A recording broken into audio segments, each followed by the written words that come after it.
telescope at a crater on the moon and watched something happen that by every law of geology he understood should not have been possible. The crater brightened. A reddish glow spread across its floor, then a haze rose and thickened, blurring the crater's edges until they nearly vanished from view. For nearly an hour, the moon, a world supposedly dead and unchanging for billions of years, appeared to be breathing. Kozyrev captured a spectrogram of the event, evidence suggesting the glow contained carbon-based gas, something venting upward from beneath the surface. Then, as quietly as it began, it stopped. The crater returned to its familiar gray stillness, as if nothing had happened at all. Kozyrev was not the first person to see something like this, and he would not be the last. But he was one of the first to capture it, in a way that could not be dismissed as a trick of the eye. And what makes this moment so unsettling is not that it happened once. It is that it has been happening, according to written records, for over 1,000 years, on a world we have walked on, orbited, mapped down to the centimeter, and still cannot fully explain. We call the moon a dead world. No atmosphere to speak of, no plate tectonics, no volcanic activity, for hundreds of millions, possibly billions of years. A place where nothing moves except shadows and dust kicked up by the rare meteorite. That is the story we tell. That is the story taught in classrooms. But scattered throughout human history, in monastery records, in astronomers, logbooks, in NASA's own internal files, there exists a stubborn, uncomfortable pattern of observations that refuses to fit that story. Flashes of light with no explanation, patches of haze that appear and vanish, colors bleeding across crater floors where no color should exist. Astronomers have a name for these events. They call them transient lunar phenomena. In more than 1,000 years, after they were first recorded, scientists still do not agree on what is causing them. The story begins, as far as recorded history allows, in the year 1178, in a monastery in Canterbury, England. A chronicler named Gervase documented an event witnessed by several monks on the evening of June 18th. According to their account, the upper horn of a crescent moon appeared to split, and from that division fire, hot coals, and sparks seemed to shoot outward, while the body of the moon itself twisted and writhed like a wounded snake. It is one of the strangest astronomical accounts to survive from the medieval period, and for centuries it was treated as folklore. An exaggerated tale from men with no scientific training and no telescopes, describing something they simply misunderstood. Then, in 1976, an astronomer named Jack Hardung proposed something startling. He suggested the monks may have actually witnessed a real, violent event, the impact of a large meteorite striking the lunar surface. An explosion powerful enough to be visible from Earth with the naked eye, he pointed to. A specific candidate, a young sharp-edged crater named Giordano Bruno. Located near the position the monks described, a crater that appeared unusually fresh, unusually undisturbed by the slow erosion of space weathering that softens most lunar features over time. It was a thrilling idea. A medieval eyewitness account of a lunar impact so violent it could be seen from a monastery garden without a telescope. But the more scientists examined it, the more the theory began to strain under its own weight. Later research using the Lunar Prospector spacecraft and subsequent lunar samples suggested that Giordano Bruno crater is almost certainly far older than the 12th century, likely tens of millions of years old rather than a mere 800. If the monks did not witness the birth of that crater, then what exactly did they see? To this day, nobody knows for certain. It remains one of the oldest unsolved mysteries in the entire written record of astronomy. For centuries after the Canterbury monks, similar reports kept surfacing, scattered and inconsistent, usually dismissed, rarely investigated with any real rigor. Then, in the 18th century, one of the greatest astronomers who ever lived became captivated by them. William Herschel, the man who discovered the planet Uranus and helped transform astronomy into a modern science, spent years observing the moon and recorded multiple sightings of strange reddish glows near certain craters, describing what he interpreted as possible volcanic activity. Herschel was not a careless observer. He built some of the most powerful telescopes of his era with his own hands. If a scientist of his caliber and reputation was willing to stake his credibility on these sightings, It forced the astronomical community to at least entertain the possibility that something real, something physical, was happening on the lunar surface, rather than dismissing every account as human error. For the next 200 years, the sightings never fully stopped. They simply accumulated, scattered across observatories and backyard telescopes around the world, forming a strange, informal catalog of anomalies nobody could quite explain and nobody could quite ignore. By the 1960s, as the United States and the Soviet Union raced toward the moon, these anomalies took on a new and much higher stakes urgency. If astronauts were going to walk on the lunar surface, NASA needed to understand whether these transient phenomena posed any kind of physical risk, whether they indicated volcanic gas venting, seismic instability, or something else capable of threatening a mission. This was not idle curiosity anymore. It was a matter of astronaut safety. NASA compiled a catalog of over 500 reported transient lunar phenomena. Drawing on centuries of historical observations combined with new reports from professional and amateur astronomers using increasingly sophisticated equipment, the catalog reveals a striking pattern, one that still puzzles researchers today. The sightings are not evenly distributed across the lunar surface. They cluster overwhelmingly around specific locations.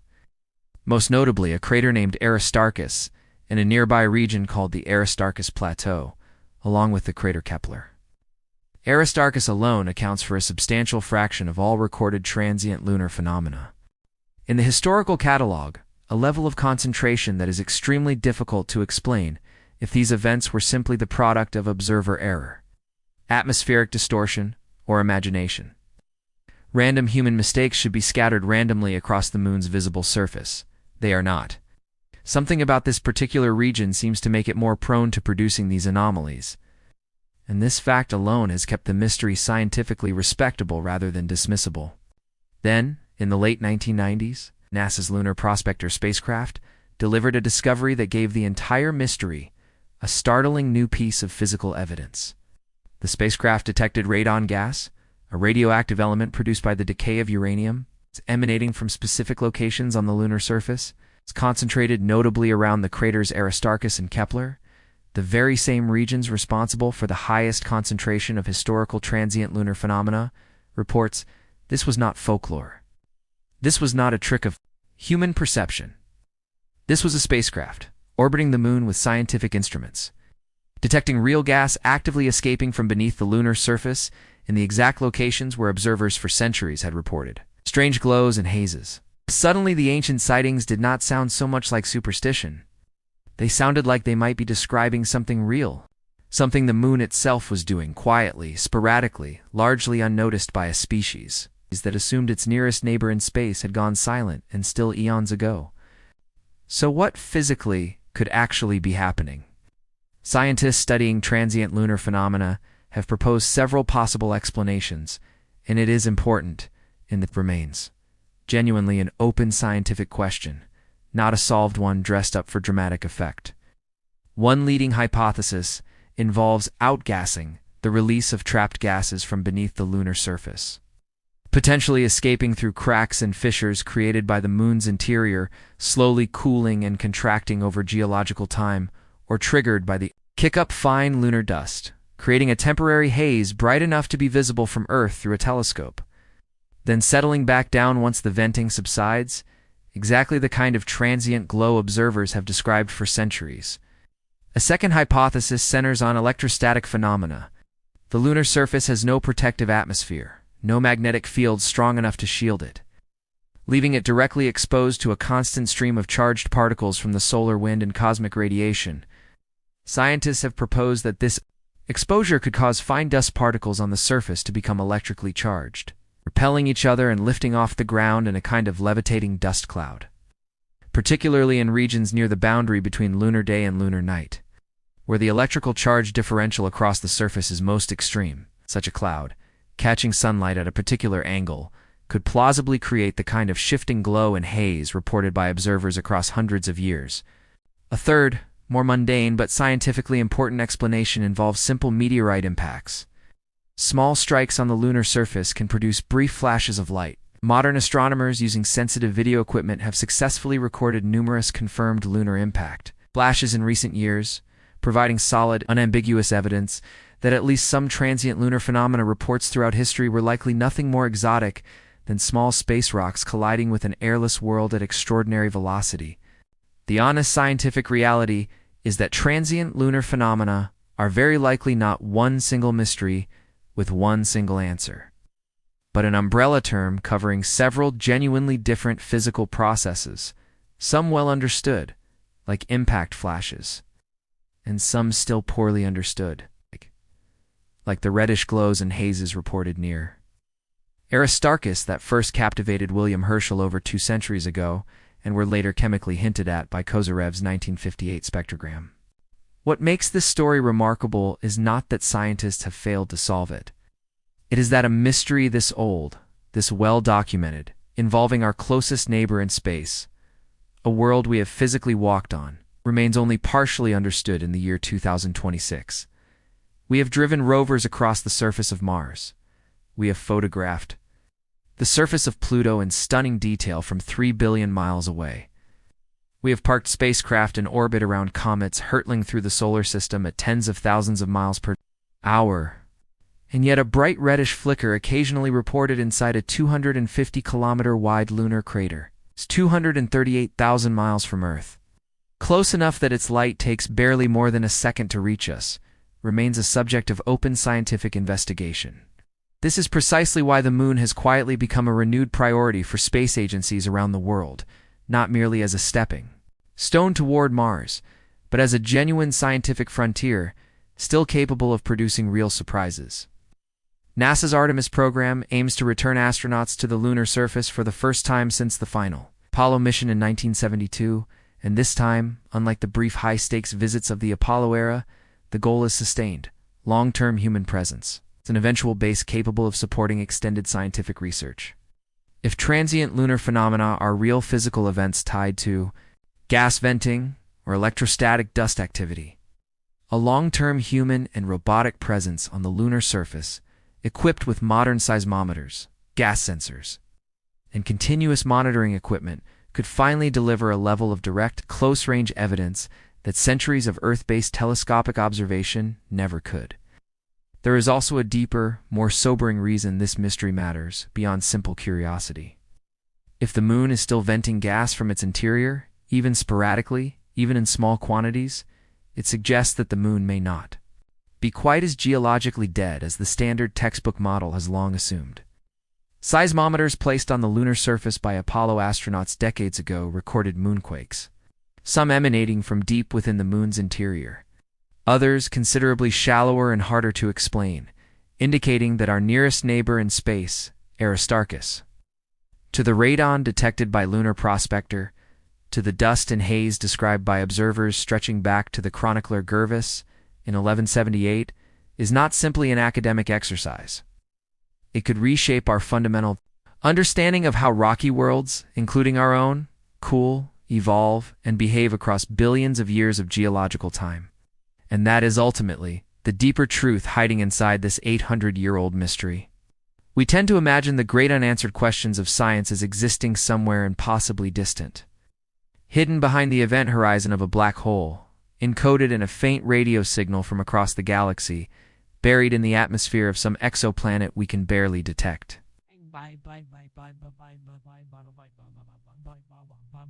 But some of the strangest, most persistent mysteries in all of astronomy have been quietly unfolding right above us, on a world close enough to touch, close enough to see with an ordinary backyard telescope, close enough that 12 human beings have physically stood on its surface and looked back at Earth.